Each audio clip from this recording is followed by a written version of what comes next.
Coach Ferry tadi bilang selama ini peradaban berubah, berbeda, naik karena trial and error. Yes. Mahal banget ya? Pasti. Bukan hanya mahal Coach Rio, tapi juga panjang waktunya. Karena trial and error itu akan menyebabkan proses berinovasi harus selalu menemukan pola baru.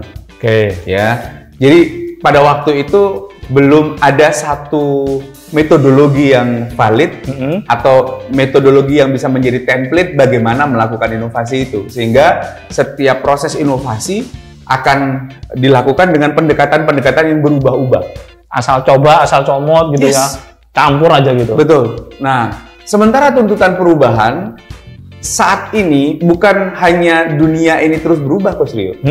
Akan tetapi perubahan itu terjadi semakin cepat. Terakselerasi. Kurvanya itu begini ya. Jadi ini kalau horizontalnya itu adalah time, dia semakin cepat terjadi perubahan. Eksponensial, gila-gilaan. Yes. Karena itu dibutuhkan satu pendekatan yang efektif, satu template sederhananya, satu template untuk melakukan inovasi. Dan menariknya adalah sudah sejak tahun awal 80-an, akhir 70-an, ada satu metodologi yang ditawarkan kepada kita, disebut dengan design thinking. Ya. Pendekatan ini bisa digunakan untuk melakukan inovasi pada berbagai macam area. Ya, jadi pada berbagai macam konteks itu bisa dilakukan. Nah, yang menarik, Jack Knapp, dia adalah orang Google Ventures, berupaya untuk mengimplementasikan design thinking, yang memang design thinking ini bisa butuh waktu berbulan-bulan semula, Coach Rio. Kemudian dia temukan satu pendekatan sehingga menjadi template yang baru dengan terinspirasi dari design thinking tadi itu, dan dia bisa melakukannya hanya dalam waktu 5 hari. Dari bulanan menjadi 5 hari. Bahkan versi terbarunya dipersingkat lagi menjadi hanya 4 hari. 4 hari. Yes. Bisa dibayangkan teman-teman sekalian?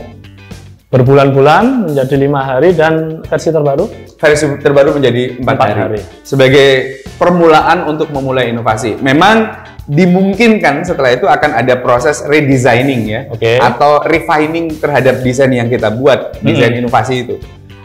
Dan saya garis bawahi bahwa ini tahapan mendesain inovasi. Karena inovasi itu sendiri sebetulnya Coach Rio ada 2 tahapan utama.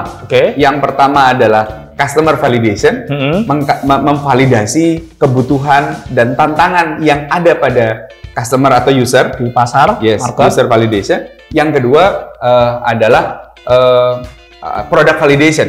Product validation itu untuk memastikan hasil desain inovasi yang kita buat betul-betul diterima. Apakah produk ini kemudian valid di user? Begitu. Ini 2 pendekatan yang berbeda. Nah, yang dipercepat yang pertama tadi itu adalah di tahapan designingnya, yang user validation tadi itu. Ya. Nah, untuk product validation nanti akan ada pendekatan yang lain yang juga menjadi semakin cepat. Mungkin di kesempatan lain kita akan bicarakan itu. Kalau kita memahami yang dari awalnya coba-coba, asal pasang, berbulan-bulan menjadi 5 hari, 4 hari, artinya kita memindah dari berbulan menjadi hari itu ada pendekatan tertentu. Betul. Ada caranya. Yes, ada caranya. Tadi design thinking dan kemudian dipercepat lagi menjadi design sprint. Salah satu yang membantu 2 metodologi ini untuk bisa memahami persoalan, mendefinisikan tantangannya, bahkan sampai dengan mempromosikan atau menawarkan solusi. Karena design sprint itu diinspirasi dengan satu pendekatan yang menurut saya sangat-sangat mendukung. Ya, dia disupport dengan pendekatan system thinking. Bagaimana system thinking ini bekerja di dalam proses design sprint atau design thinking tadi itu? Karena system thinking ini membantu kita memahami persoalan secara lebih sistematis. Di dalam sistem thinking diyakini bahwa setiap persoalan, setiap kondisi itu memiliki struktur. Ya, memiliki struktur. Sehingga masalah punya struktur, solusi juga punya struktur. Itu catatannya ya? Itu catatannya. Ada struktur di balik fenomena. Betul.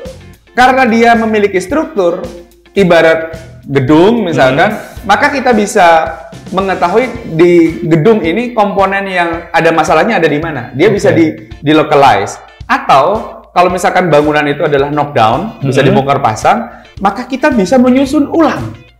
Oh, ternyata komposisi seperti ini tidak tepat, kurang menjawab kebutuhan misalkan, diganti lagi susunannya. Nah, dengan sistem thinking itu kita bisa menjadi lebih fleksibel.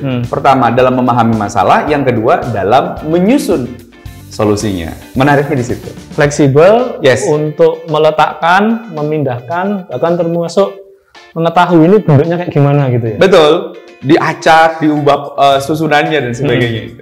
Dan alat bantunya yang paling relevan adalah cara jeng-jeng. Ternyata ini saja. Iya, kenapa banyak orang bertanya-tanya, kenapa sih para innovator ya atau creative people itu sangat tergantung dengan benda ini. Karena teman-teman sekalian ketahuilah, dengan benda inilah kita bisa mengimplementasikan sistem thinking itu dengan sungguh-sungguh gitu. Ini menarik ya. Kertas dan alat tulis. Ya, sebetulnya komponennya bukan sekedar kertas, Coach Rio. Dia kertas dan lem yang bisa dengan mudah ditempel dan dilepas. Kenapa harus itu dianggap sebagai unsur pentingnya? Karena dengan begitu kita bisa memindah-mindahkan.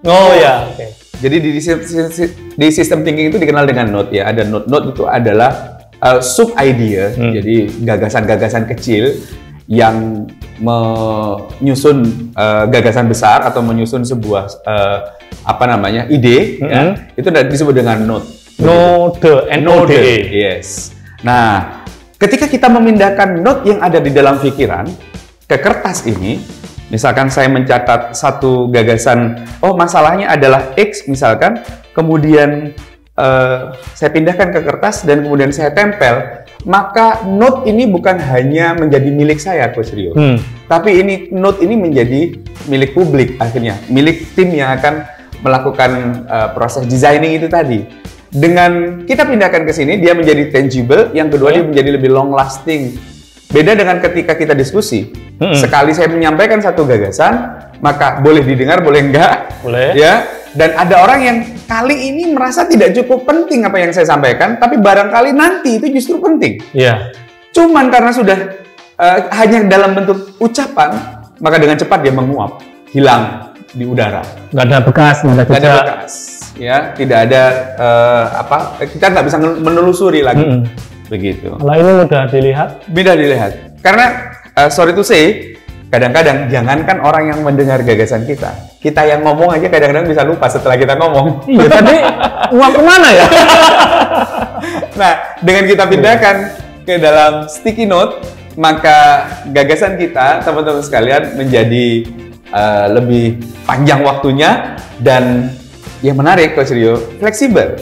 Karena contoh misalkan ada X menyebabkan Y, misalkan ya.